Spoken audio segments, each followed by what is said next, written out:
परमेश्वर के नाम की महिमा हो। దేవుని నామాన్ని మహిమ కలుగును గాక.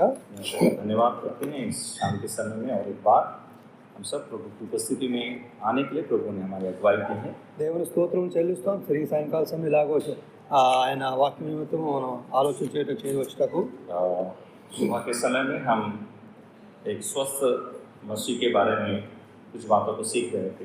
ఉదయకాల సమయంలో క్రీస్తుని గురించి స్వచ్ఛమైన విషయాలు ధ్యానం చేయటం దేవుడు సహాయం చేశారు. कुछ बातें रह गई थी, उसको इस शाम के समय में हम देखेंगे। కొన్ని విషయాలు ఇంకా మిగిలిపోయి ఉన్నాయి, అవి సాయంకాల సమయంలో మనం చూస్తాము.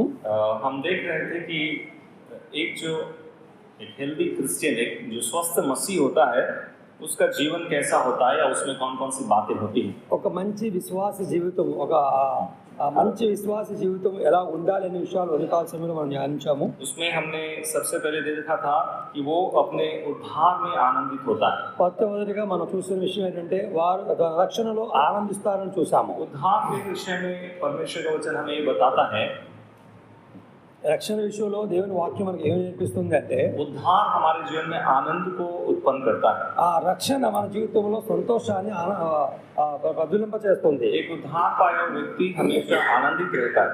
ఒక రక్షింపబడిన వ్యక్తి తన నిత్యము తన జీవితంలో ఆ ఆనందమును సంతోషమును అనుభవించగలుగుతారు. उद्धार का मतलब है पापों की क्षमा, अपराधों की क्षमा। ఆ రక్షణ పొందిన వ్యక్తి అనగా ఆ పాప క్షమాపణ లేక పాపముల నుంచి విమోచించబడిన అనుభవం కలిగిన వారే రక్షింపబడినవారు. जिसका पाप क्षमा किया गया है उसके हृदय में आनंद होता है। ఎవరి హృదయాలలో పాప క్షమాపణ కలిగి ఉందో వారే సంతోషించగలుగుతారు. जिनके दोष क्षमा किए गए हैं वो व्यक्ति धन्य है बोलकर दाऊद कहता है। దావీదు కూడా చెప్తున్నారు, పాపము క్షమింపబడ్డవాడు ధన్యులు అని దావీదు కూడా చెప్తున్నారు. हमने देखा था प्रेरितों काम उसका दूसरा अध्याय और 40 वचन में जो उद्धार पाए हुए लोग थे वो आनंदित रहते थे।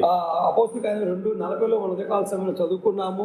రక్షింపబడిన వారు సంతోషితులవుతారు, ఆనందంగా ఉంటారని చూసాము. Acts chapter 8 verse 8 में हमने देखा था फिलिप जब समरिया में सुसमाचार प्रचार किया उस नगर में बड़ा आनंद हुआ। అయితే అపోస్తలుల 8లో మనం చూస్తున్నాము, ఫిలిప్పు ఆ సమరయ ప్రాంతంలో సువార్త ప్రకటించినప్పుడు ఆ ప్రాంతం అంతా ఎంతో సంతోషించి ఆనందించినట్టు చదువుతున్నాము. उसी अध्याय के आखिरी में हम देखते हैं चैप्टर 8 वर्स 39 में वो जो खोजा था उसने जब प्रभु को ग्रहण किया वो आनंद से अपने मार्ग में गया। అయితే ఇప్పుడు అదే సమయంలో 8:39 మనం చదువుతున్నాము, ఆ నపుంసకుడు ఐగుప్తుని సిరియా నుంచి ఆ నగరంలో సంతోషించి రక్షింపబడిన తర్వాత సంతోషంతో ఆనందంతో తన ప్రాంతానికి వెళ్ళారని చదువుతున్నాము. हम जितना अपने उद्धार को समझेंगे उतना आनंदित होंगे। ఈ రక్షణ గురించి ఎంతగా మనం ఆలోచన చేస్తామో, ఎంతగా ధ్యానిస్తామో అంతగా సంతోషిస్తాము. जितना उद्धार का मूल्य हमें पता चलेगा उतना हम उसमें आनंदित होंगे। ఎంతగా రక్షణ యొక్క విషయము ఎంత లోతుగా మనం పరిశీలిస్తామో అంతగా మనం సంతోషంతో నింపబడతాము. और तभी हमारे जीवन में वो नया गीत आएगा। అప్పుడు మన జీవితంలో ఒక కొత్త కీర్తన, కొత్త అనుభవాన్ని మన జీవితంలో అనుభవించగలుగుతాము. पुराने नियम में जब ये गीत गा रहे थे పూర్వ దినాల్లో పాటలు పాడుతున్నప్పుడు यहोवा हे मेरे बल बोलकर जो हम गीत गा रहे थे हिंदी में भी है। ఇప్పుడు ఆ పాట మనం పాడాము, యెహోవా నా బలం అనే పాట పాడాము కదా. दाऊद ने परमेश्वर के लिए बहुत से भजन लिखे हैं, बहुत गीत गाया है। దావీదు తన జీవితంలో చాలా కీర్తనలు రాశాడు, చాలా కీర్తనలు పాడారు కూడా. दाऊद को ऐसे बोलते हैं कि मधुर गीत गाने, इस्राएल का मधुर गीत गाने वाला। దావీదు గురించి ఎలా చెప్పబడ్డదంటే ఆయన తీయని పాటలు పాడతారు అని చెప్పి దావీదు इतने मधुर गीत कैसे गा सका?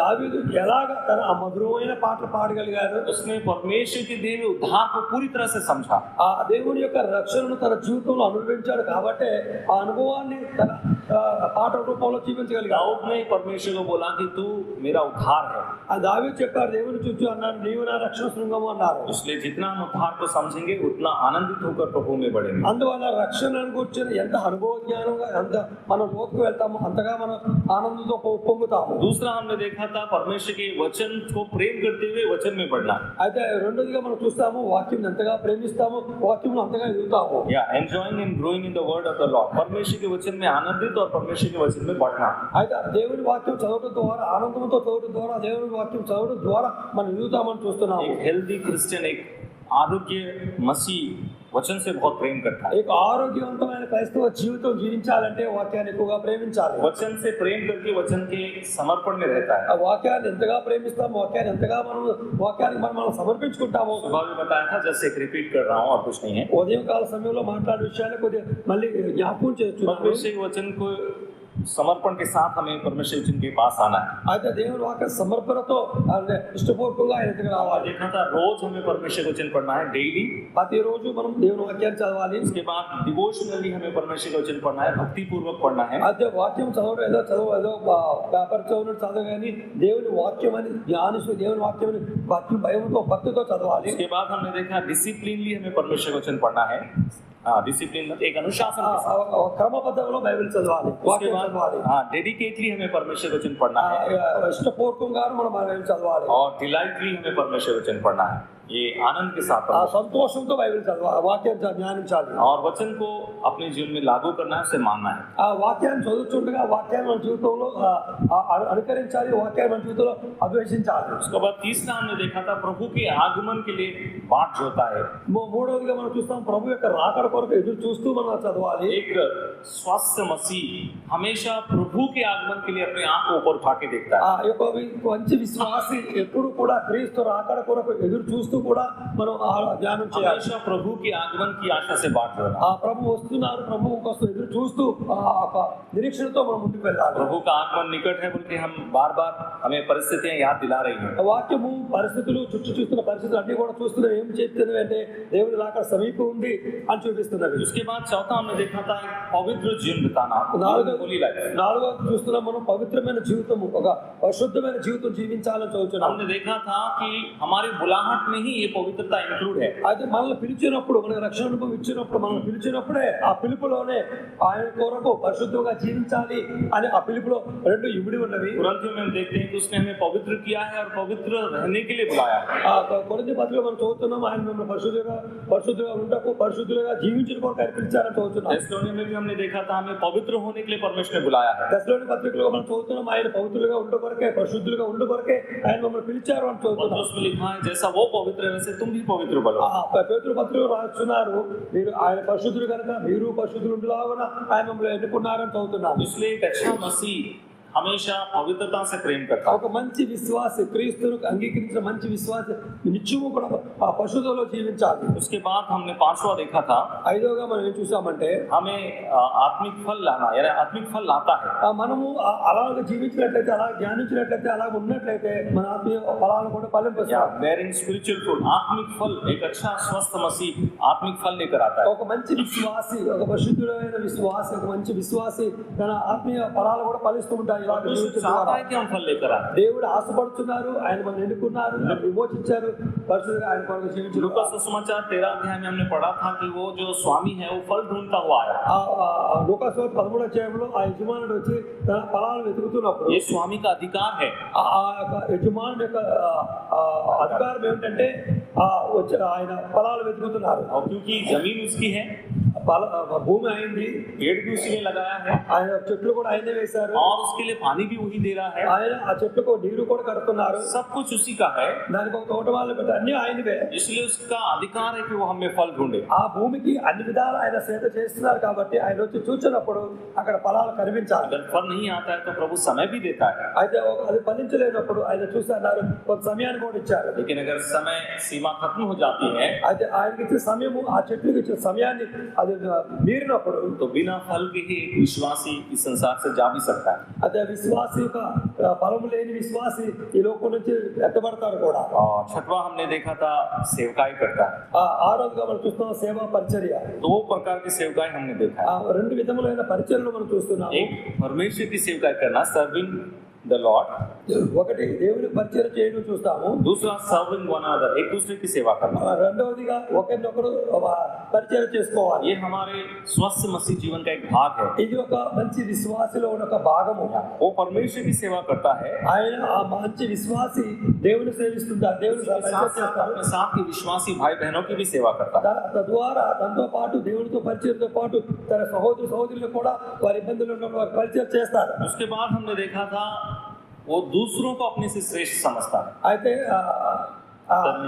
తనకన్నా శ్రేష్ఠగా ఆ అందరు ఇతరులను తనకంటే మంచివారుగా తనకంటే గొప్పవారుగా భావించాలి. ये हमारा ये सबसे बड़ा एक मेजर है विश्वासी जीवन की परिपक्वता का। ఇది విశ్వాస యొక్క జీవితంలో పరిపక్వత పొందడం కారణం దేని చూపిస్తుందంటే ఇతరులను తనకంటే యోగ్యులుగా చూపించినప్పుడే తనకు పరిణితిని చూపిస్తున్నారు. दूसरों को अपने से श्रेष्ठ समझना। ఆ ఇతరులను తనకంటే గొప్పవారుగా భావించాలి. हम कितने भी आगे बढ़ जाएं, ఆ ఎంతగా నీకంటే ముందుగా వెళ్ళినా కూడా, कितने भी ऊंचे स्थान में आ जाएं, మనం ఎంతగా గొప్ప స్థానంకి వెళ్ళినా కూడా, कितना भी पवित्र जीवन बिताएं, ఎంత మనం పరిశుద్ధంగా జీవించినా కూడా, कितना भी हम अनुशासन में रहने वाले हों, ఎంతగా మనం వాక్య క్రమంలోను దేవుని క్రమంలో నడిచినా కూడా, फिर भी हमें दूसरों को अपने से श्रेष्ठ समझना है। పైనను కూడా ఇతరులను లేక సహోదరులను మనకంటే శ్రేష్ఠులుగా ఎంచుకోవాలి. परमेश्वर ने ये आज्ञा दी है, అది దేవుడు ఆజ్ఞ ఇచ్చారు కూడా. परमेश्वर यही हमसे चाहता है, దేవుడు అవే మన ద్వారా ఆశిస్తున్నారు. और यही बात है जो हमारे जीवन में हमें नम्र और दीन करता है। ఈ విషయాలే మనల్ని దేవుని దృష్టిలో మనల్ని తగ్గింప చేస్తుంది. जब दूसरों को हम अपने से श्रेष्ठ समझते हैं, वहाँ सब कंपटीशन खत्म हो जाता है। ఎప్పుడైతే మనకంటే అవతల వ్యక్తులు గొప్ప అని మనం అనుకుంటామో అప్పుడు ఏ సమస్య ఏ ప్రాబ్లమ్స్ सब ఉంటాయి, क्लेश, सब कलह वहीं खत्म हो जाता అక్కడ కోపము ద్వేషము అన్నీ కూడా తగ్గింపడతాయి. है। यहाँ तक हमने सुबह देखा। ఈ విషయాలన్నీ కూడా ఉదయకాల సమయం మనం చూసాం. और दूसरों के साथ जो श्रेष्ठ समझना है, उसी के साथ जुड़ा हुआ है सफरिंग। అయితే ఇతరులు మనల్ని గొప్ప జీవించినప్పుడు దాంతో పాటు మరొక విషయం ఏంటంటే శ్రమలు కూడా మనతో पॉइंट 7 में आप ऐड कर लीजिए। 7వ విషయంలో దాన్ని మీరు రాసుకోవచ్చు. दूसरों को अपने से श्रेष्ठ समझता है और दुखों को सहता है। అయితే ఇతరులను మనకంటే గొప్పవాళ్ళుగా గొప్పవాళ్ళుగా మనం ఎప్పుడైతే వారిని మనం గుర్తిస్తామో అదే సమయంలో శ్రమలు కూడా మనం గుర్తించాలి. क्योंकि दूसरों को जब हम अपने से श्रेष्ठ समझते हैं, ఇతరులు మనకంటే గొప్పవాళ్ళుగా మనం అంగీకరించినప్పుడు तब बहुत सी ऐसी परिस्थितियों के द्वारा हम जाते हैं जहाँ पर हम देखते हैं कोई बात नहीं, वो बाहर हल्ला चल रहा है, तब ऐसी परिस्थितियों के द्वारा हम जाते हैं जहाँ हमें क्लेश उठाना पड़ता है। అలాంటి మనకంటే ఇతరులు గొప్పవాళ్ళుగా మనం చూస్తున్నప్పుడు అలాంటి సమయం వెళ్తున్నప్పుడు కొన్ని శ్రమలు కొన్ని ఇబ్బందులు ఎదుర్కోవాల్సి వస్తుంటుంది. और इस तरह से क्लेश के थ्रू जाना एक अच्छे मसीह की निशानी है। అయితే ఇలాంటి ఇబ్బందులు పడడం ఇలాంటి శ్రమల ద్వారా వెళ్ళడం ద్వారా వాళ్ళకి ఏం చూపిస్తుంది, మంచి విశ్వాసకి ఉన్న లక్షణాలు లేక అది అవసరమై ఉన్నది చూపిస్తుంది. और एक अच्छा सच्चा मसीह, एक మంచి విశ్వాసి वो जब क्लेश के थ्रू जाता है, ఒక శ్రమల ద్వారా వెళ్ళినట్లయితే उस क्लेश के दाग उसके जीवन में दिखाई देते हैं। అది ఆ శ్రమల యొక్క ద్వారా తన విశ్వాస జీవిత పరిణతిని కనబరుస్తుంది. इसलिए परमेश्वर हर एक विश्वासी को क्लेश देता है। అందుకే ప్రతి విశ్వాస జీవితంలో ఏదో ఒక శ్రమ ఏదో ఒక ఇబ్బంది పెడుతూనే हर ఉంటారు. एक विश्वासी जरूर क्लेश से जाना है। ప్రతి విశ్వాసి కూడా శ్రమల గుండానే వెళ్ళాలి, అది అవసరం. क्योंकि जब हम उस क्लेश से जाएंगे, ఆ శ్రమల గుండా మనం వెళ్ళినప్పుడు वो क्लेश के मार्क्स हमारे जीवन में आते हैं, ఆ యొక్క శ్రమల యొక్క మార్పులు ఆ యొక్క గుర్తులు మన దగ్గర కనిపించినప్పుడు, और वो मार्क्स हम जब परमेश्वर के सामने खड़े होंगे, उस परमेश्वर के सामने हमारे विश्वास योग्यता की गवाही देंगे। ఆ గుర్తులు ఆ శ్రమలైన గుర్తులు ఇబ్బందులైన గుర్తులు ఆయన ఎదురు నిలబడినప్పుడు ఆయన చూసినప్పుడు ఆయన దగ్గర మనం వెచ్చించినప్పుడు అప్పుడు ఆ శ్రమల ద్వారా మన విశ్వాస పరిణితిని ఆయన పొగుడతారు. यूहन्ना कहता है जब प्रभु आएगा యోహాను చెప్తున్నారు ప్రభు వచ్చినప్పుడు तो हम उसे देखेंगे, ఆయన మనం చూస్తామన్నారు. और जैसा वो है वैसे हम भी हो जाएंगे। ఆయన ఎలాగున్నారు మనం అలాగే చూస్తామన్నారు. प्रभु महिमा में है, ఆయన ప్రభు మహిమలో ఉన్నారు, हम भी महिमा में होंगे। మనము మహిమలో ఉంటాము. प्रभु एक महिमावान देह में है, ఆయన ప్రభు ఒక మహిమ దేహంలో ఉంటారు, हम भी महिमावान देह में होंगे। మనము కూడా ఆయన మహిమ దేహంలో ఉంటాము. प्रभु के देह में जो निशान है, ప్రభు యొక్క దేహంలో ఆ గుర్తులు కనిపించినప్పుడు एक अच्छे विश्वासी के जीवन में भी उसके देह में वो निशान दिखाई देंगे। అప్పుడు మంచి విశ్వాసలో కూడా ఈ గుర్తులు కనిపిస్తాయి. प्रभु ने हमारे लिए जो क्लेश रहा है, उसके चिन्ह उसके निशान जब उसके बॉडी में है, అదే ఆ ప్రభు ఆ శ్రమలో పడిన ఆ యొక్క గుర్తులు మన దేహంలో కనిపించినప్పుడు इस संसार में रहते हुए प्रभु के लिए हम जो क्लेश सहते हैं, ఈ లోకంలో ఉంటుండగా ప్రభు కొరకు ఏవైతే మనం శ్రమలు అనుభవిస్తామో हमारे आत्मिक जीवन में उस क्लेश की छाप उस स्वर्ग में प्रभु के सामने दिखाई देंगे। మన ఆత్మీయ జీవితంలో ఆ శ్రమలు ఆ యొక్క గుర్తులు మన దేహంపై ప్రభు దృష్టిలో ఆయన ప్రత్యక్షపరచబడతాయి. गैलेशियंस चैप्टर 6 निकालिए। గలతీ రాసిన పత్రిక 6వ అధ్యాయం చూస్తాము. गलतियों का 6वां अध्याय 6వ అధ్యాయము. वहां पर पौलुस इसी बात को बता रहा है। అక్కడ పౌలు ఈ విషయాలే మాట్లాడుతున్నారు. गलतियों का 6वां अध्याय के आखिरी वचनों में पौलुस इस तरह से कहता है, 6 లాస్ట్ వచనంలో ఇలా చెప్తున్నారు, क्या సహోదరులారా మన ప్రభువైన యేసుక్రీస్తు కృప మీ ఆత్మతో ఉండును గాక. 17 chapter 6, Galatians chapter 6, 17. 17వ వాక్యం అంటే నేను యేసు యొక్క ముద్రను నా శరీరం ముందు ధరించి ఉన్నాను, Yes. ఇక మీద ఎవడో నన్ను శ్రమ పెట్టవద్దు. बोलता है for I bear in my body the marks of Lord Jesus Christ. నేను యేసు యొక్క ముద్రను నా శరీరం ముందు ధరించి ఉన్నాను అంటున్నారు. या प्रभु यीशु मसीह के लिए जो क्लेश मुझे सहना है उस क्लेश की छाप मेरे देह में है. యేసు ప్రభు వారి కోసము నేను ఏదైతే శ్రమలు పొందబడి ఉన్నానో అవి నా దేహం ముందు ముద్రించుకున్నాను అంటున్నారు. और जब पौलुस तिमोथी को लिखता है, అదే మాట పౌలు తిమోతికి రాస్తూ అంటున్నారు. सेकंड तिमोथी में आएंगे, दूसरा तिमोथी, 2వ తిమోతికి వస్తాము. उसका पहला अध्याय 8 में पौलुस तिमोथी से ऐसे कहता है. 1:8 చదువుతున్నాము ఇలా ఉంది. Second Timothy chapter 1 and verse 8. 2వ తిమోతి రాసిన పత్రిక 1:8 వచనంలో सुसमाचार के लिए दुख उठा. ఆ సువార్త కొరకు శ్రమ పడమంటున్నారు. ये सबसे पहला क्लेश है जो एक विश्वासी को उठाना है. ఇది ప్రతి విశ్వాసికి ఈ యొక్క శ్రమను అనుభవించాల్సింది. सुसमाचार के लिए क्लेश, సువార్త కొరకు శ్రమ పడాలి అంటారు. सुसमाचार प्रचार करने के लिए क्लेश. సువార్త పరిచయం కొరకు శ్రమ పడాలి అంటున్నారు. हमारा क्लेश इनकम्प्लीट है जब तक हम सुसमाचार प्रचार के लिए क्लेश नहीं उठाते. అయితే సువార్త కొరకు మనం ఇప్పటి వరకు అయితే శ్రమ పడకపోవో అంతవరకు మనకు దాన్ని సంపూర్ణంగా చేయబడలేదు. बाकी और कोई भी क्लेश हमारे जीवन में हो वो सब भी अपरिपूर्ण है जब तक हम सुसमाचार के लिए क्लेश नहीं उठाते तब. ఎప్పటి వరకు అయితే మన జీవితంలో సువార్త కొరకు శ్రమ పడలేదో, సువార్త కొరకు శ్రమ పరచబడము అప్పుడు అది అపూర్ణమైన ఉన్నది. मान लीजिए कोई विश्वासी है, అనుకోండి ఒక విశ్వాసి ఉన్నారు, वो क्लेश से जा रहा है, ఆయన చాలా శ్రమలో ఇబ్బందులు వెళ్తున్నారు. आर्थिक क्लेश हो, आर्थिक परिस्थितियों के कारण क्लेश हो, ఆయన ఒక విశ్వాస శ్రమలు గుండా వెళ్తున్నాడు అనుకుందాం, దానికి ఆర్థికమైన ఇబ్బందులు అనుకోవచ్చు, या फिर फिजिकल हेल्थ वाला क्लेश हो, లేకపోతే శరీర సమస్యలు కావచ్చు. ये भी मसीह जीवन के क्लेश हैं. ఇవన్నీ క్రీస్తు నిమిత్తం శ్రమలే. ये भी अच्छी बात है कि प्रभु के लिए हम सहते हैं, ఇవన్నీ కూడా ప్రభు కొరకు మనం సహిస్తున్న మంచిదే. लेकिन इन सबसे बढ़कर है जो हमें सिद्ध करता है वो सुसमाचार के लिए क्लेश उठाना. ఇవన్నిటికన్నా అతి ప్రాముఖ్యమైనది సువార్త నిమిత్తము మన పరిచయ నిమిత్తం వెళ్తున్నప్పుడు వచ్చే శ్రమ రాకపోతే అది అసంపూర్ణం. इसलिए सुसमाचार के लिए दुख उठाना, అందువల్ల సువార్త నిమిత్తం మనం శ్రమ गवाही देते हुए दुख उठाना, गवाही देते हुए. సాక్ష్యం ఇస్తున్నప్పుడు కూడా మనం శ్రమ అనుభవించాలి. दूसरा अध्याय का 3रा वचन में पौलुस कहता है, second Timothy chapter 2 and verse 3, 2వ తిమోతి 2వ అధ్యాయం 2వ వచనం, उसमें बोलता है कि मसीह यीशु के एक अच्छे योद्धा के ना ही दुख उठा. 3 3వ వచనంలో ఇలా చూస్తామండి, క్రీస్తు యేసు యొక్క మంచి సైనికులు నాతో కూడా శ్రమను అనుభవించము అంటున్నాం. जब ये सैनिक की वाली बात आती है हर बातों में दुख उठाना. అయితే సైనికులు ప్రతి విషయంలో కూడా శ్రమ పడతారు. सिर्फ सुसमाचार सुनाने के बारे में ही नहीं है, అది సువార్త ప్రకటించడం మాత్రమే కాదు, और बाकी सेवकाई के निमित्त और बाकी कामों के निमित्त भी दुख उठाना. ప్రతి పనిలో కూడా వాళ్ళు శ్రమలో ఇబ్బందులు పడతారు. उसी के 4 अध्याय का 5 में लिखा है, 4-5 కూడా ఇలా చదువుతున్నాము. Second Timothy chapter 4 and verse 5, 2వ తిమోతి పత్రిక 4వ అధ్యాయం 5వ వచనంలో वहां पर भी लिखा है कि सब बातों में दुख उठा और एक सुसमाचार प्रचार का काम कर. అయితే నీవు అన్ని విషయంలో మితముగా ఉండము, శ్రమపడము, సువార్తికునిగా పనిచేయము. एक अच्छा मसीह क्लेश को आनंद की बात जानो. ఒక మంచి విశ్వాస శ్రమలను సంతోషంతో ఆహ్వానించాలి. एक अच्छे स्वस्थ मसीह की निशानी है कि जब क्लेश आता है वो उसमें आनंदित होता ఒక है. మంచి విశ్వాసి, ఒక క్రీస్తులో మంచి విశ్వాసి ఆ విశ్వాస పరిమాణమును చూపించాలంటే శ్రమలో ఆహ్వానించాలి. और जब हमारे जीवन में क्लेश आता है हमारा एटीट्यूड कैसा होता है? అబ్బా నా జీవితంలో శ్రమలో చూస్తే మన ఆత్మీయ జీవితం ఎలా ఉంటుంది? क्या हम आनंदित होते हैं उसमें? ఆ శ్రమను బట్టి మనం సంతోషించగలుగుతున్నామా? क्या प्रभु का उसमें हम धन्यवाद दे पाते हैं? ప్రభువా మీరు నాకు ఇచ్చే శ్రమను బట్టి స్తోత్రములు చెప్పగలుగుతున్నామా? इस बात को सिखाने के लिए परमेश्वर ने याकूब के जीवन को हमारे सामने, जो अय्यूब का जीवन हमारे सामने ఈ విశ్వాస జీవితంలో ఎదుగుతున్నప్పుడు శ్రమలు శ్రమలు ఆహ్వానించే విషయంలో యోగును మనం ఒక ముంగుర్తుగా ఉంచారు. अय्यूब को कितनी क्लेश उसके विश्वास के कारण हुई. యోగు గారికి జీవితంలో ఎన్ని శ్రమలు వచ్చినా కూడా पौलुस को उसके विश्वास के कारण बहुत सताया गया, పౌలు విశ్వాసం ఉంచిన దగ్గర నుంచి ఆయన చాలా ఎంతగానో హింసించారు. लेकिन ये सब क्लेशों में आनंदित हुए.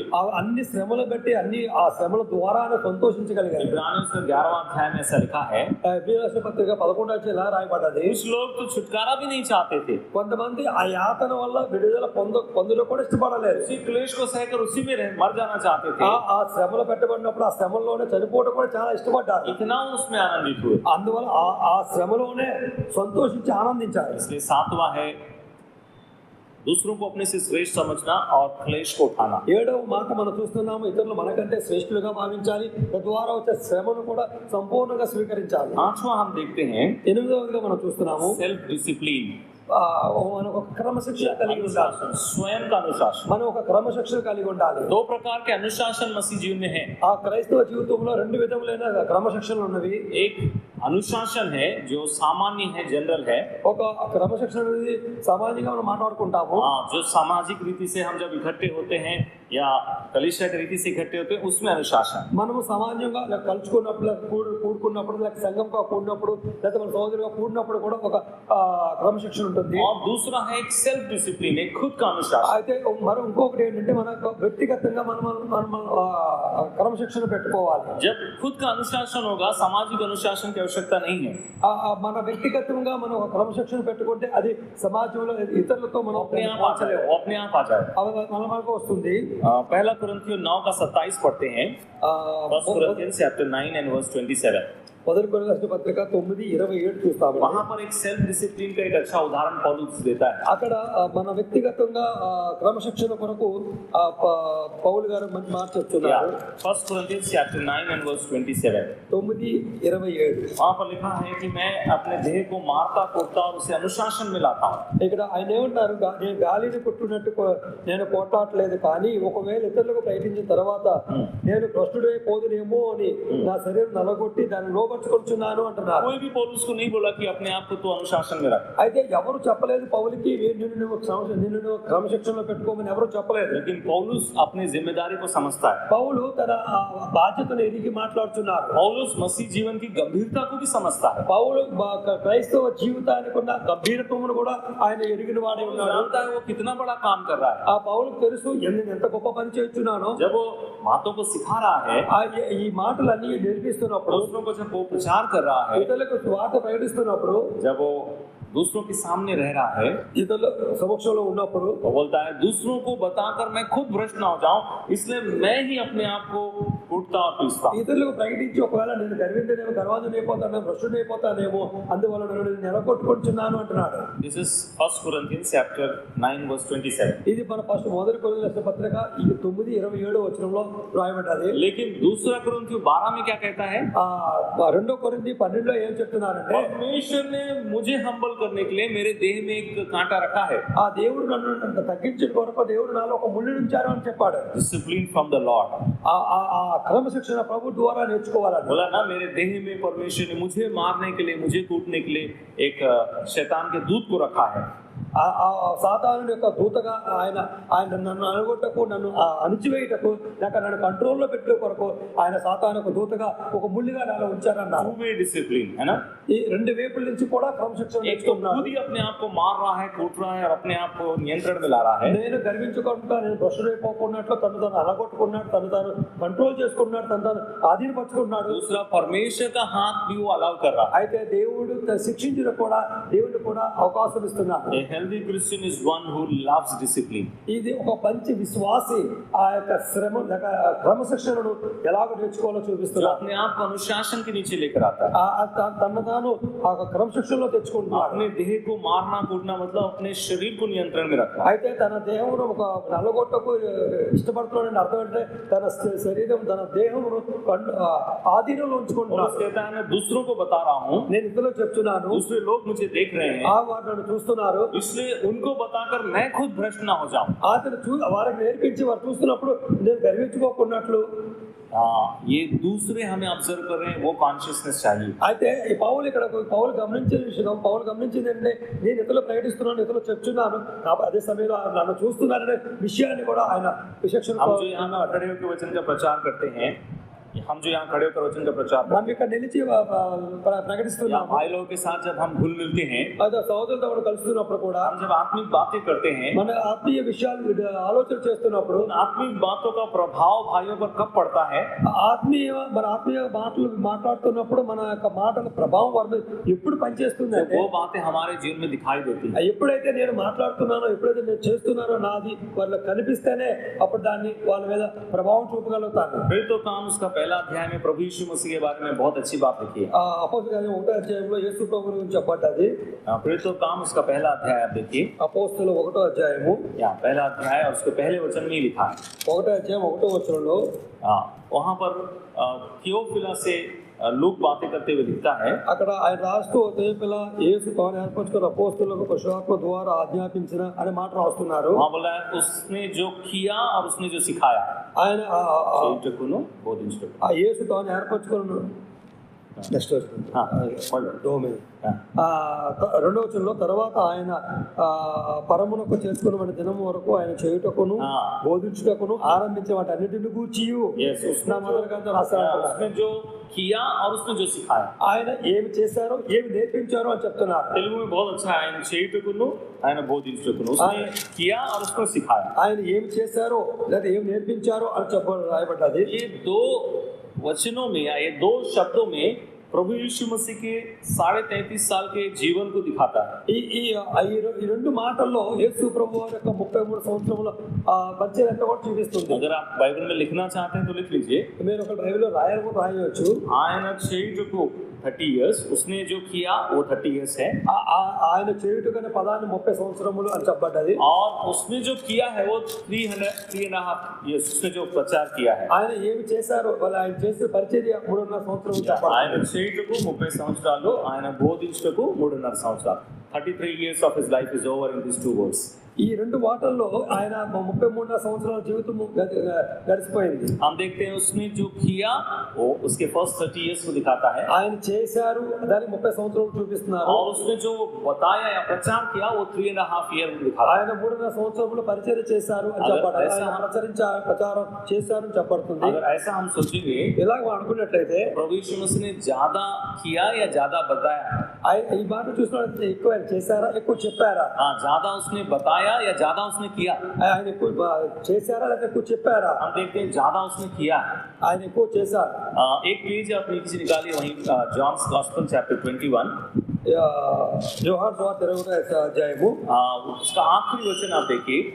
25వ వచనం చూస్తాము. Chapter 21 and last verse 25. 21-25 వచనములో वहां पर यूहन्ना प्रभु ने बहुत से और काम किए बोल के लिखा है. అయితే ఇక్కడ యోహాను ఆయన ఎక్కువ పని చేశారని రాయబడ్డది.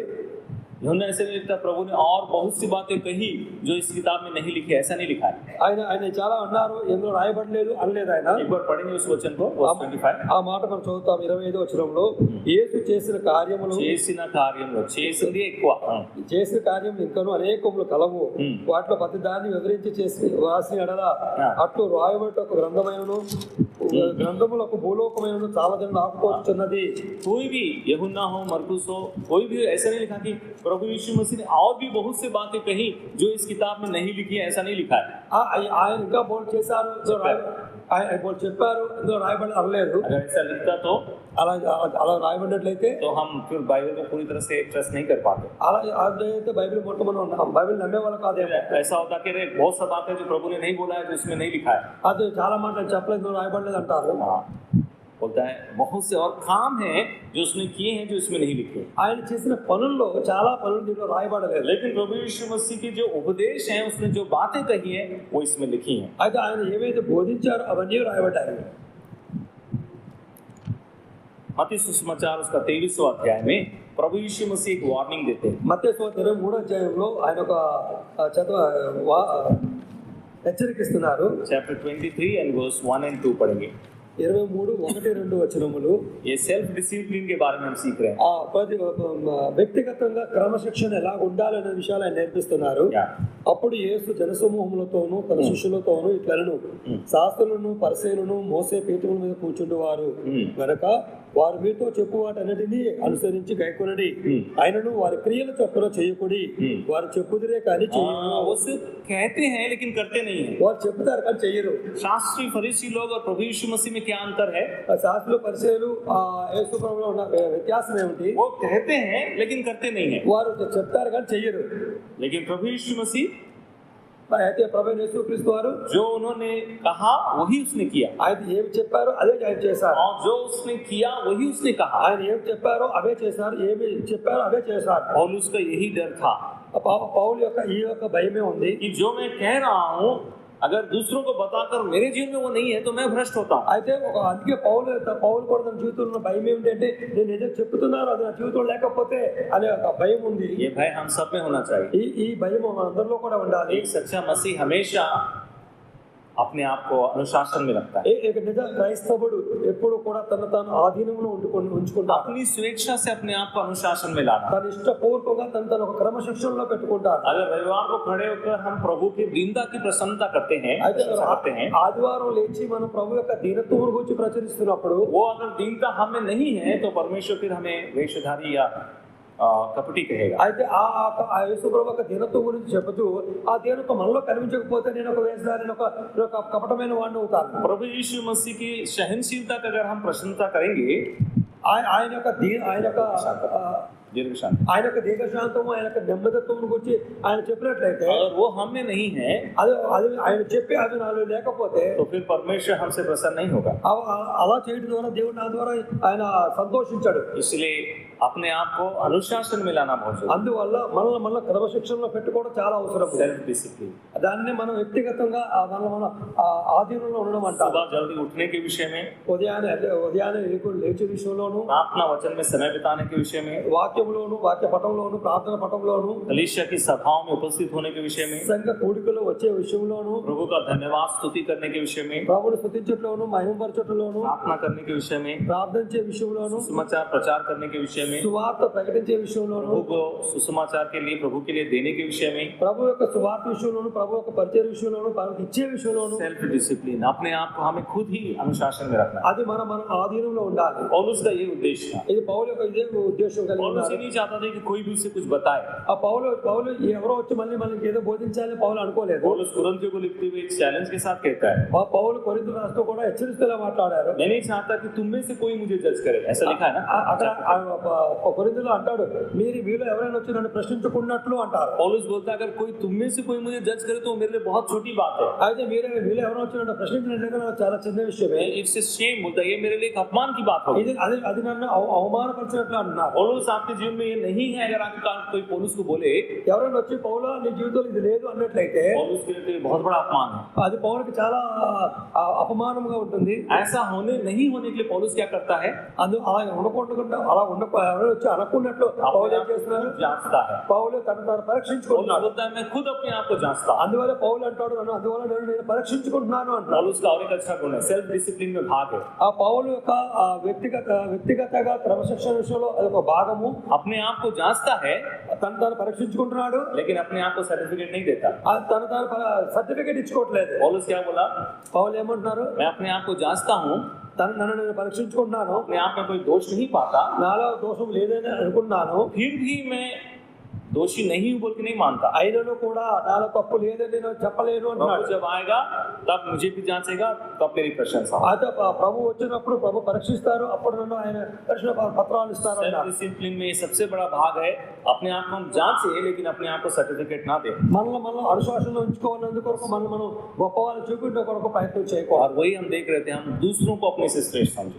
అందువల్ల ఇతరులను మనకంటే గొప్ప వాళ్ళగా మనం ఎప్పుడైతే చూడగలుగుతామో అప్పుడు మనకు ఆధీనంలో ఉంటాము. इसलिए हम देखते हैं, जो 8वां था हम देख रहे थे, सेल्फ डिसिप्लिन. అందువల్ల 8వదిగా మనం పరీక్షించుకోవాలి, మనం క్రమశిక్షణలో పెట్టుకుంటా చదువుతున్నాం. 9 हम देखते हैं, एक स्वस्थ मसीह हमेशा दूसरों को एनकरेज करता है, प्रोत्साहित करता है. అయితే 9 మనం చూస్తున్నాము, కొత్తగా इतनी प्रोत्साहित ఇతరులు మనం ప్రోత్సహించాలి, ఇతరులు మనం ఎక్కువగా ఎదురు కొరకు ప్రయాసపడతాం. encouraging others, दूसरों को प्रोत्साहित करना. ఇతరులను మనం ప్రోత్సహించడంలో ఎంతో ప్రోత్సాహకరంగా ఉంటాం. एक स्वस्थ मसीह इन सब बातों को करते हुए आ रहा है. ఒక మంచి విశ్వాసి, ఒక నిజ విశ్వాసి ఈ జీవితంలో ఇవన్నీ క్రమబద్ధంగా చేసుకొస్తుండగా क्या क्या करते हुए आ रहा है बताइए. सुन रहे ना, ఇప్పుడు మనం చాలా చెప్పి వింటాం కదా, ఏవి విషయాలు చెప్పండి. उद्धार में आनंदित होते हुए आ रहा है, రక్షణలో సంతోషిస్తూ వస్తున్నాడు, प्रभु के वचन से प्रेम करते हुए उसमें बढ़ते हुए आ रहा है, ప్రభు వాక్యం ప్రేమిస్తూ ఆయన వాక్యం చదువుతూ ఎదుగుతున్నాడు, प्रभु के आगमन की बात जो रहा है, ప్రభు రాకడ కొరకు ఎదురు చూస్తున్నాడు, पवित्र जीवन बिता रहा है, పరిశుద్ధంగా జీవిస్తున్నాడు, आत्मिक फल ला रहा है, ఆత్మీయ ఫలాలు ఫలిస్తున్నారు, सेवकाई कर रहा है, పరిచర్య చేస్తున్నారు, दूसरों को अपने से श्रेष्ठ समझ रहा है, क्लेश भी सह रहा है, ఇతరులను తనకంటే గొప్పగా భావిస్తున్నారు, ఇతరుల ద్వారా శ్రమలు కూడా సహిస్తున్నారు, और फिर अपने आप को डिसिप्लिन भी कर रहा है. తను పరీక్షించుకుంటున్నారు, తను క్రమశిక్షణలో పెట్టుకుంటున్నారు. ऐसा व्यक्ति क्या करेगा बताइए. ఇప్పుడు ఆ వ్యక్తి ఏం చేస్తున్నారు చెప్పండి. दूसरों को एनकरेज करेगा नहीं करेगा. ఇతరులు ప్రోత్సహిస్తారా, ప్రోత్సహించరా? A healthy Christian always encourages others. ఒక మంచి విశ్వాసి ఇతరులను ప్రోత్సహించడంలో ముందుంటారు. जब हम एनकरेजमेंट का बात कहते हैं एक ही नाम हमारे सामने आता है। ఒక ఇతరులను ప్రోత్సహించేలోకి వచ్చినప్పుడు ఎవరైనా చూడండి ఒక పేరు ముందుకు వస్తుంది. कौन है? ఎవరు? बरब्बा या बरनबास? बरनबास। Very good. బర్నబా అనే ఒక ఆయన చూసినట్లయితే ఆ విశ్వాసం ఎప్పుడు కూడా ప్రోత్సహించేలో ముందుంటాడు. एक्ट्स चैप्टर 4 में आएंगे। అపోస్తలుల 4వ అధ్యాయం చూస్తాము. प्रेरितों का काम उसका 4वां अध्याय और 36वां अध्याय। एक्चुअली इसका नाम बरनबास नहीं है। Chapter 4 verse 36, Acts chapter 4 verse 36। 4:36లో చూస్తాము. हाँ కుప్రాలో పుట్టిన లేవీయుడు యేసేపు అను ఒకడు ఉండెను. हाँ, जोसेफ, उसका असली नाम जोसेफ है। ఒరిజినల్ పేరు యేసేపు. हाँ ఇతనికి ఒకడు ఉండెను. ఇతనికి అపోస్తలుల హెచ్చరిక పుత్రుడు అని అర్థం ఇచ్చే బర్నబా అని పేరు పెట్టి ఉండేది. And Joseph, who was also named Barnabas by the apostle, which is translated son of encouragement. ఆదరణ పుత్రుడు అని కింద మనం ఫుట్నోట్లో చూస్తున్నాము. उसका नाम ही encouragement करने वाला लिख दिया। ఆయన పేరులోనే అపోస్తలులు పెట్టిన పేరులోనే ఇతను ఆదరణ పుత్రుడు అని చూస్తున్నాము. ये हमेशा दूसरों को प्रोत्साहित करता है। ఇతడు ఎల్లప్పుడూ కూడా ఇతరులను దేవుని విషయంలో హెచ్చించే విషయంలో ముందున్నాడు. ओ वो प्रभु में आनंदित है। ఆయన ప్రభువులో ఆనందంగా ఉన్నాడు. और जो हमने देखा वो सब गुण उसमें दिखाई देते हैं। ఇప్పుడు మనం చూస్తున్న 8 గుణాలు ఆయనలో కనిపిస్తున్నవి. अब ये क्या कर रहा है? ఇప్పుడు ఆయన ఏం చేస్తున్నాడు? ये और जो दूसरे विश्वासी हैं उनको एनकरेज कर रहा है। ఇతను ఈ కొత్తగా వచ్చిన విశ్వాసులను కూడా దేవుళ్ళు బలపరుస్తున్నాడు. उनको संगति में आने के लिए एनकरेज कर रहा है। ఆయన సంఘానికి వచ్చే విషయంలో పిలుస్తున్నాడు. उनको संगति में भाग लेने में एनकरेज कर रहा है। సంఘములో పరిచర్యలో ఆయన తీసుకోమని చెప్తున్నాడు. प्रार्थना करने में एनकरेज कर रहा है। प्रार्थना చేయడం, ప్రార్థన చేయడం ఎలా చేయాలో నేర్పిస్తున్నాడు. परमेश्वर का धन्यवाद देने में एनकरेज कर रहा है। దేవుని స్తుతించే విషయంలో సహాయం చేస్తున్నాడు. समाचार बताने में एनकरेज कर रहा है। సువార్త పరిచర్యలో సహాయం विश्वास को बढ़ने में एनकरेज कर रहा है। విశ్వాసంగా ఎదుగు విషయంలో సహాయం చేస్తున్నాడు. आज अगर हम पौलुस को जानते हैं तो उसका कारण है बरनबास। ఈ రోజు పౌలును ఇలా చూడగలుగుతున్నామంటే పౌలు ఆ స్థాయికి రావడానికి కారణమే ఒక విధంగా బర్నబాస్. बरनबास पकड़ के लाया पौलुस को।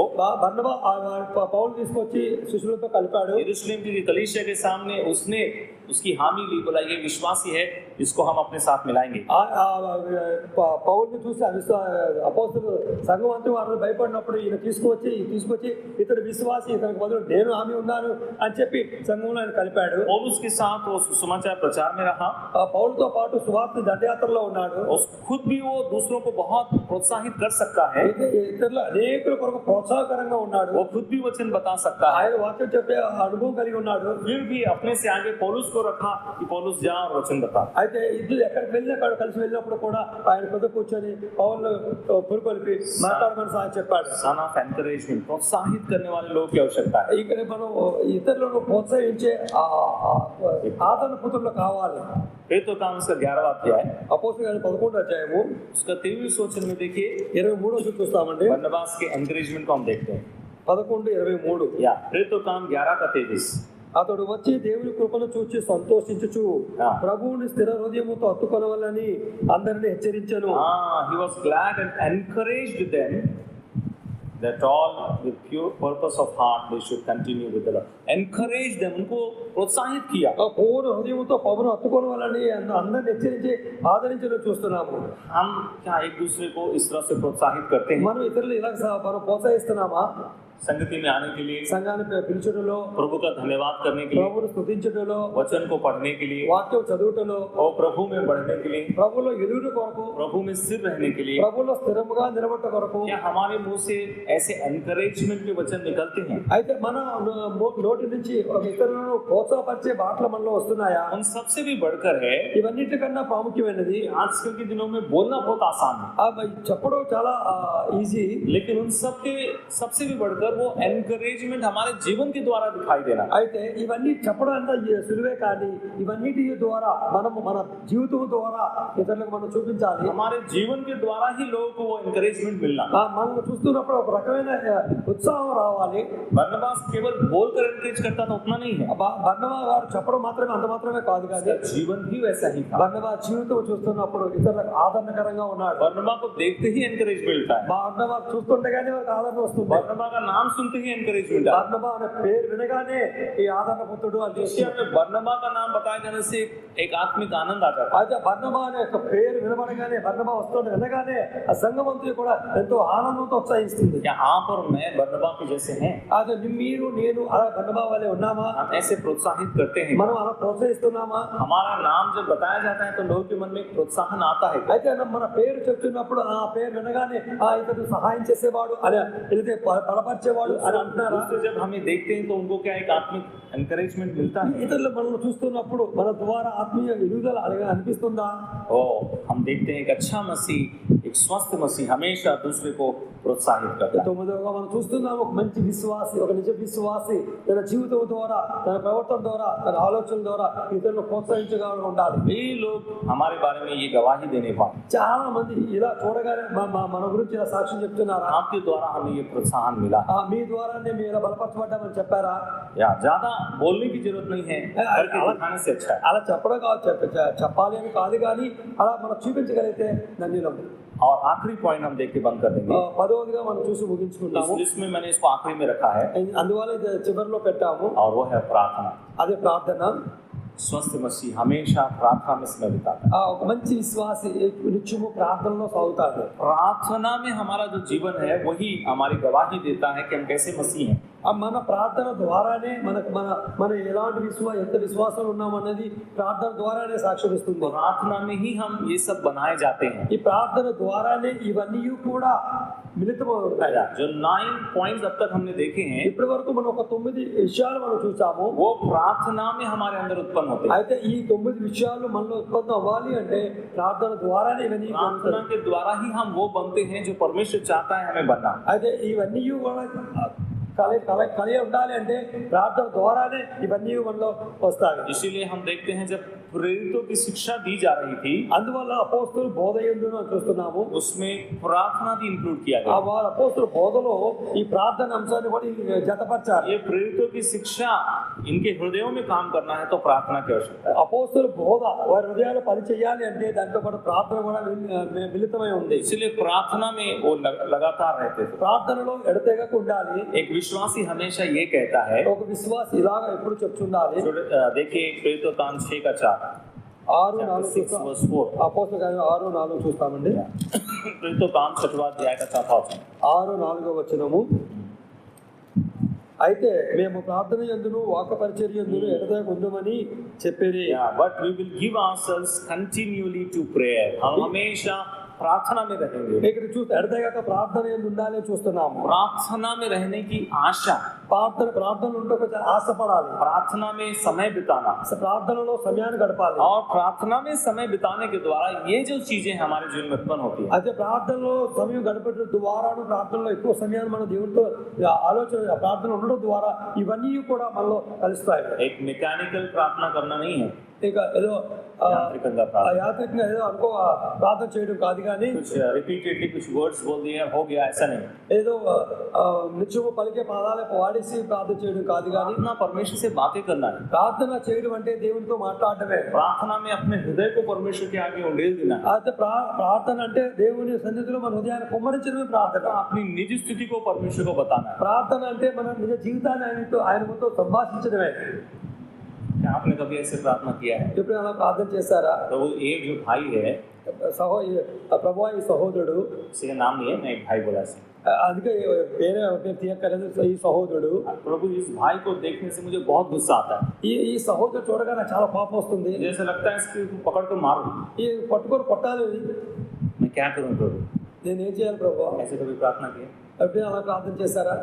मैंने ऐसे प्रार्थना किया। నేను అలా చేశాను। प्रार्थना में परमेश्वर के सामने अपने हृदय को पूरी तरह से उंडेल देना। అది మన ప్రార్థనలో No hiding। ప్రార్థనలో మన హృదయం అంతా కూడా ఆయన సన్నిధిలో కుమ్మరించాలి। प्रभु जब अच्छे अच्छे पदार्थ मुझे दिखाई देते हैं, मुझे लगता है कि जम कर खाऊं, ज्यादा खाऊं। మంచి మంచి విషయాలు, మంచి మంచి ఆహారం ఉన్నప్పుడు ఎక్కువ తినాలనిపిస్తుంది। प्रभु मैं क्या करूं? భగవాన్ నేను చేయాలి। परमेश्वर के सामने अपने हृदय को खोल कर, वही एक प्राइवेट समय है परमेश्वर के साथ जहां हम खुलकर उससे बातें कर सकते हैं। అదే ఒక ప్రత్యేకమైన సమయము, దేవునితో ప్రార్థనలోనే ఒక ప్రత్యేకమైన సమయం, దేవునితో వ్యక్తిగతంగాను ఏమన్నా కూడా మాట్లాడటకు ఒక విశేషమైన సమయం అది। आपको और एक पर्सनल सलाह मैं देना चाहता हूँ। ఇంకొక మీకు వ్యక్తిగతంగా సలహా ఇవ్వాలనుకుంటున్నాను. जो हमारे जो प्राइवेट प्रेयर होने चाहिए, जो हमारे व्यक्तिगत प्रार्थना होनी चाहिए, మనం ఒక వ్యక్తిగతంగా మనం ప్రార్థన చేసే ప్రార్థన ఎలా ఉండాలి అంటే उसको कभी भी अपने पब्लिक लाइफ में मत लाइए। మన వ్యక్తిగతంగా చేసే ప్రార్థనలు పబ్లిక్ లో తేకూడదు, సమాజంలో తేకూడదు. कलीसिया में जब हम इकट्ठे होते हैं, हम ऐसे प्रेयर, ऐसे चर्च हम प्रार्थना करें। అయితే సంఘముగా కూడినప్పుడు సంఘంగా ప్రార్థన చేస్తున్నప్పుడు कलीसिया की तरफ से ही प्रार्थना करें। సంఘం తరపు నుంచే మనం ప్రార్థన చేయాలి. कलीसिया की सोच कर ही हमें प्रार्थना करें। సంఘము అందరిని పక్షంగా మనం ప్రార్థన చేయాలి. अगर मैं अपने पर्सनल लाइफ में फेल हो रहा हूँ, నా వ్యక్తిగత జీవితంలో నేను ఒకవేళ ఫెయిల్ అయినట్లయితే वो मैं अपने व्यक्तिगत प्रार्थना में प्रभु के सामने करूँ। అయితే అదే నా వ్యక్తిగతంగా నేను ఒక నా జీవితంలో ఓడిపోయినట్లయితే అది వ్యక్తిగతంగా దేవునితోనే మాట్లాడుకోవాలి. उसको मैं पब्लिक में प्रार्थना नहीं करना। అది తీసుకొచ్చి సంఘంలో ప్రార్థన చేస్తున్నప్పుడు ఆ ప్రార్థనలో అవి మిళితం చేయకూడదు. कलीसिया को मानसिक रीति से बहुत कमजोर करता है। అలా చేయడం ద్వారా సంఘాన్ని మానసికంగా మనం కృంగజేసిన వారంలో ఒకరు అవుతాము. हम जब मैं खुद प्रार्थना में स्ट्रगल कर रहा हूँ, मुझे ही प्रार्थना में नहीं हूँ मैं, అయితే నేను ఒక ప్రార్థనలో ఇబ్బందులు పడుతున్నాను అనుకోండి, वो मेरा पर्सनल प्रॉब्लम है। అది నా వ్యక్తిగత విషయం. लेकिन बहुत से बार हम क्या करते हैं, చాలా సార్లు ఏం చేస్తుంటాం, उसको पूरी कलीसिया के ऊपर ला देते हैं। అవన్నీ తీసుకొచ్చి సంఘం మీద పెడుతుంటాం. मंगलवार को प्रार्थना में आए हैं, प्रभु हम प्रार्थना नहीं कर पा रहे, कलीसिया में प्रार्थना नहीं, ये नहीं है, वो नहीं है। అయితే ఆ విషయాలు మంగళవారం వచ్చినప్పుడు మనం చెప్తున్నాం, ప్రభు నేను వ్యక్తిగతంగా మేము ప్రార్థన చేయలేకపోతున్నాము, అది చేయలేకపోతున్నాం, అది సంఘం తరపుగా మనం మాట్లాడుకోవాలి. बोझ के साथ ही वचन करें। ఏ చాలా భారంతో ఈ మాట చెప్తున్నాను. बहुत से बार हमारे जीवन ठीक नहीं है, చాలా సార్లు व्यक्तिगत रूप से వ్యక్తిగతంగా మన జీవితం సరిలేనప్పుడు उसको हम कलीसिया के ऊपर लाते हैं, सोचते हैं कलीसिया भी ठीक नहीं है। అయితే ఒక్కసారి ఒక్కసారి ప్రార్థన చేస్తున్నాము, సంఘంలో ఇలా చేయడం ద్వారా సంఘం అంతటి కూడా ఆపాదిస్తున్నాము. आप सोचिए, మీరు అనుకోండి, ఆలోచించండి, बोल रहा हूँ उसे ध्यान से सुनिए। నేను మాట్లాడుతూ మాట చాలా ఆలోచించండి. हम कहते हैं कलीसिया में कोई आत्मिकता नहीं है, మనం అంటాము చాలా సంఘంలో ఏ ఆత్మీయత లేదంటాము. हम कहते हैं कलीसिया में कोई प्रेम नहीं है, సంఘంలో ఏ ప్రేయర్ లేదంటాము. हम कहते हैं कलीसिया में सब वेशधारी हैं, कपटी हैं, ఆ సంఘంలో అందరూ కూడా వేషధారంగా ఉన్నారు कलीसिया में कोई भी आत्मिक रीति से एक्टिव नहीं है, हम ऐसा कहते हैं। ఆ సంఘంలో ఎవరు కూడా ఆత్మీయ ఎదుగుదల లేదు అంటున్నాం అనుకోండి. और फिर खड़े होते हैं అయినా నిలబడినట్లయితే और कहते हैं आप सबकी प्रार्थनाओं के द्वारा प्रभु ने मुझे ठीक किया।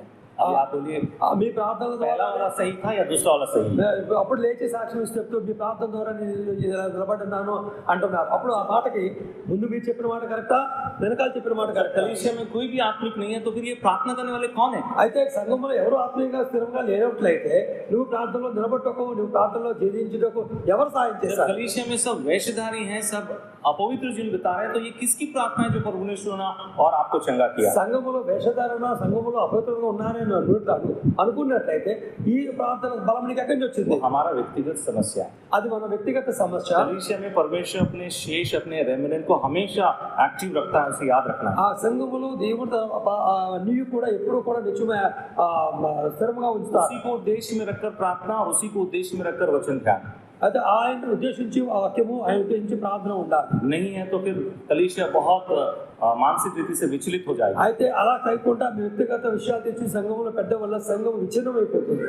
अगर मैं किसी व्यक्ति से प्रेम नहीं पा रहा हूँ, నేను ఎవరి ద్వారా ప్రేమ పొందలేకపోతే, या फिर मेरे व्यक्तिगत जीवन में कुछ समस्या है, నా వ్యక్తిగత జీవితం నాకు సమస్య అది, उसको मैं यहाँ पर लाकर नहीं कह सकता। అది తీసుకొచ్చి సంఘంలో పెట్టడం సరైనది కాదు. इसलिए पब्लिक प्रेयर और प्राइवेट प्रेयर में एक अंतर होना चाहिए। అయితే అందువల్ల సంఘములో ప్రార్థన చేస్తున్నప్పుడు భిన్నంగా ఉండాలి, వ్యక్తిగతంగా ప్రార్థన చేసినప్పుడు భిన్నంగా ఉండాలి. इसलिए प्रभु ने बोला जब तू प्रार्थना करे, दैट इज इंडिविजुअली 1-to-1, నువ్వు ఎప్పుడైతే వ్యక్తిగతంగా రహస్యంగా ఉండి నీ దగ్గర నువ్వు ప్రార్థిస్తున్నావో అది నీకు దేవునికి మధ్యలో ఉండాలి. अपनी कोठरी में जा మీరు బయటకు వెళ్ళినప్పుడు और द्वार बंद कर और प्रार्थना कर। మీరు లోపలికి వెళ్ళండి, వెళ్ళి తలుపు వేసుకొని ప్రార్థన చేసుకోండి. का मतलब है एकांत में परमेश्वर के साथ प्रार्थना। దాని ద్వారా ఏం చూపిస్తుంది? ఏకాంతంగా ఆయనతో పాటు నువ్వు మాత్రమే మాట్లాడుకోవాలి. लेकिन कलीसिया में जब हम प्रार्थना के लिए आते हैं, అయితే సంఘంలో ప్రార్థన చేయడానికి వచ్చినప్పుడు वो हमारी व्यक्तिगत प्रार्थना नहीं है, అది మన సంఘంలో ప్రార్థన చేసిన వ్యక్తిగత ప్రార్థన కాదు, कलीसिया से संबंधित प्रार्थना। అది మన సంఘంలో సంఘ తరపున చేసే ప్రార్థన. कलीसिया के उन्नति के लिए, कलीसिया के भलाई के लिए हम जो प्रार्थना करते సంఘ ఉన్నత కొరకు, సంఘ క్షేమ కొరకు మనం చేసే ప్రార్థన. हैं, और उसमें जो बातें हैं वो पौलुस की प्रार्थना में वो सब्जेक्ट दे दिया है। అయితే పౌలు ప్రార్థనలో కూడా వెళ్లి సంఘంలో ఎలా ప్రార్థన చేయాలో కూడా నేర్పించారు. पौलुस जब प्रार्थना कर रहा है कि कि एफिसियों के विश्वासियों के लिए ఎఫెసీలో ఉన్న విశ్వాసులు పౌలు ప్రార్థన कि చేస్తున్నప్పుడు तुम परमेश्वर की इच्छा को जानो और उसे करो। నీ చిత్తమును జరిగించి నీ చిత్తమును దేవుని చిత్తమును తెలుసుకున్న కొరకు మీరు నేర్పించమని చెప్పారు. पौलुस उन पर कोई ये दोष नहीं लगाता है कि तुम परमेश्वर की इच्छा को नहीं कर रहे हो इसलिए परमेश्वर की इच्छा को जानो और करो, ये बात नहीं है। అక్కడ పౌలు ఎఫెసీ సంఘాన్ని ఉద్దేశిస్తూ మాట్లాడుతూ మీరు దేవుని చిత్తం చేయట్లేదు అందువల్ల దేవుని చిత్తం తెలుసుకోండి అని చెప్పట్లేదు, కానీ దేవుని చిత్తాన్ని తెలుసుకొని ద్వారా ముందుకు వెళ్ళాలని చెప్పి ప్రార్థించారు. कलीसिया से संबंधित అది సంఘ ప్రార్థనలకు సూచనే ఉన్నది. इसलिए हमारे प्रार्थना में हमारे పబ్లిక్ ప్రేయర్ और ప్రైవేట్ ప్రేయర్ में अंतर होना चाहिए। అందువల్ల సంఘంలోకి వచ్చి ప్రార్థన చేస్తున్నప్పుడు ఆ ప్రార్థన వేరుగా ఉండాలి, వ్యక్తిగతంగా ప్రార్థన చేసుకున్నప్పుడు వేరుగా ఉండాలి. हमारे व्यक्तिगत प्रार्थना को अगर हम पब्लिक में करेंगे वो दूसरों को डिस्टर्ब करेगा। అయితే మన వ్యక్తిగత సమస్యలు మన వ్యక్తిగత ప్రార్థనలు తీసుకొచ్చి సంఘంలో పెట్టినట్టే ఇతరులకు అది అభ్యంతరకరంగా ఉంటాయి. और दूसरा प्रार्थना में सिर्फ प्रार्थना ही होना है। ప్రార్థన అంటే ప్రార్థనే ఉండాలి. हम प्रार्थना में टीचिंग भी करते हैं। మనం ప్రార్థన చేస్తున్నప్పుడు కూడా బోధిస్తుంటాం కూడా. हम किसे टीच कर रहे हैं? ఎవరు బోధిస్తున్నాము? क्या परमेश्वर को सिखा रहे हैं? ప్రార్థన అంటే దేవుడితో మాట్లాడటం కదా, దేవుడిని నేర్పిస్తున్నావా? आजकल हम ऐसी प्रार्थनाओं को सुनते हैं जिस प्रार्थना में टीचिंग है। ఇప్పుడు మనం చూస్తున్నాం కొన్ని ప్రార్థనలు ఎలా ఉన్నాయంటే దేవుడికి నేర్పించే వారుగా ఉన్నాం. प्रभु यीशु मसीह ने जो मॉडल प्रेयर सिखाया उसमें कहीं टीचिंग नहीं है। అయితే యేసు ప్రభువు నేర్పించిన ప్రార్థనలు ఏ ప్రార్థనలో కూడా ఎక్కడా కూడా బోధించడం లేదు. हम प्रार्थना करते करते टीचिंग में चले जाते हैं। మనం ప్రార్థన చేస్తూ చేస్తూ చేస్తూ బోధించడానికి వెళ్ళిపోతున్నాం. हम ऐसा करेंगे तो वैसा होगा, वैसा करेंगे तो वैसा होगा, ये वो ये पता नहीं क्या क्या। బాబా ఎలా చేస్తారా ఉంటుంది, అలా చేస్తే ఇలా చేసి అలా చేయాలి, మనం ఒక నేర్పించే స్థాయికి వెళ్ళిపోతున్నాం. प्रार्थना अलग हो गया है, टीचिंग अलग हो गया। ప్రార్థన వేరు, టీచింగ్ బోధించడం వేరు. हम सोचते हैं हम परमेश्वर को सिखा रहे हैं तो वो भी गलत है। అయితే మనం దేవుడు నేర్పిస్తాం అది కూడా తప్పే. परमेश्वर को हम सिखा नहीं सकते, वो सब जानता है। ఎందుకంటే ఆయన మనం నేర్పించలేము, ఆయన అన్ని ఎరుగును. तो फिर अगर हम चाहते हैं कि हमारे साथ के भाई लोग सीखे तो फिर वो प्रार्थना नहीं है। అయితే ఆ ప్రార్థనలోని మన సహోదరులు నేర్చుకుంటా అని చెప్పి మనం ప్రార్థన బోధించేటైతే అది ప్రార్థన కాదు. प्रार्थना एक बहुत ही पवित्र काम है।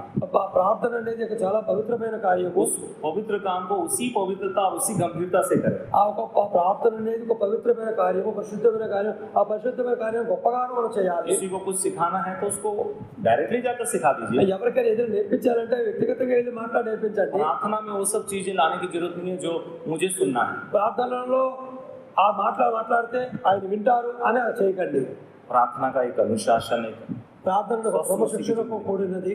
तो 10 बातें हमने देखी। ఇప్పుడు మనం 10 విషయాలు మనం ఆలోచన చేసాం. एक उद्धार में आनंदित होना, ఒకటి ఆ రక్షణలో ఆనందించాలి. और दूसरा प्रभु के वचन में बढ़ना, రెండోది ప్రభు వాక్యములో వెలగాలి. तीसरा प्रभु के आगमन के लिए बाट जोना, మూడవదిగా ప్రభు రాకడకు ఎదురు చూడాలి. चौथा पवित्र जीवन बिताना, నాలుగవదిగా పరిశుద్ధంగా జీవించాలి. पांचवा आत्मिक फल लेकर आना, ఐదవదిగా ఆత్మీయ ఫలాలు తేవాలి. छठवां नम्र होकर सेवकाई करना, ఆరవదిగా తగ్గించుకొని పరిచర్యలో ఉండాలి. सातवां दूसरों को अपने से श्रेष्ठ समझते हुए क्लेश को उठाना, ఏడవదిగా ఇతరులను మనకంటే గొప్పవాళ్ళగా ఎంచుకోవాలి, శ్రమను భరించాలి. आठवां अपने आप को अनुशासन में रखना, ఎనిమిదవది మన క్రమశిక్షణలో పెట్టుకోవాలి. और नवा दूसरों को प्रोत्साहित करना, తొమ్మిదవదిగా ఇతరులను మనం ప్రోత్సహించిగా ఉండాలి. और 10वां प्रार्थना में रहना।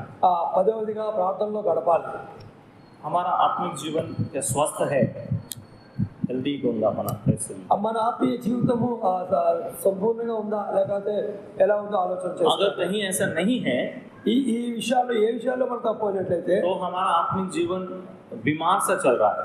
ఇలాగైతే మన ఆత్మీయ జీవితం చాలా నీరసంగా ఉందని అర్థం చేసుకోవాలి. प्रभु के पास आकर उसकी दवाई हमें देना चाहिए। ప్రభు దగ్గరకు వచ్చి మనకు సాక్ష్యంగా ఉండాలి. और प्रभु के पास से हमें वो दवाई पाकर हमें स्वस्थ जीवन बिताना है। అయితే ఆ ప్రభు ద్వారా వెళ్ళి ఆ మాట పొంది మనం ఆ మంచి జీవితాన్ని జీవించాలి. आइए हम सब भी एक अच्छे मसीह बने, एक स्वस्थ एक हेल्दी क्रिश्चियन बने। రండి మనందరం కూడా మంచి విశ్వాస జీవితం, మంచి క్రైస్తవ జీవితం జీవిద్దాం. सिर्फ मसीह कहलाए जाने से कोई फायदा नहीं है। క్రైస్తవులుగా పిలవబడితే మాత్రం ప్రయోజనం లేదు, కానీ एक साक्षात एक अच्छा मसीह जीवन बिताना हमारा उद्देश्य होना चाहिए। ఒక సాక్షిగా ఒక మంచి క్రైస్తవ జీవితాన్ని ప్రభుత్వం ద్వారా అన్ని విధాలా మనం ప్రజెంట్ చేయాలి. इन बातों को याद रखें, इनको अपने जीवन में लागू करें, ఈ విషయాలన్నీ జ్ఞాపకం చేసుకుంటాం, ఈ విషయాలన్నీ మన జీవితంలో అనుకరిస్తాం. एक दूसरे को प्रोत्साहित करें, ఇతరులు మనం ప్రోత్సహించగా ఉంటాము, एक दूसरे के लिए प्रार्थना करें, ఇతరుల కొరకు మనం ప్రార్థన చేస్తాము, और एक दूसरे को प्रभु में आगे बढ़ाएं। ఇతరులను ప్రభు కొరకు సిద్ధపరుస్తాము. प्रभु ऐसा करने के लिए हमारे साथ అలా చేయడం దేవుడు సహాయం చేయను. प्रार्थना करें। ప్రార్థన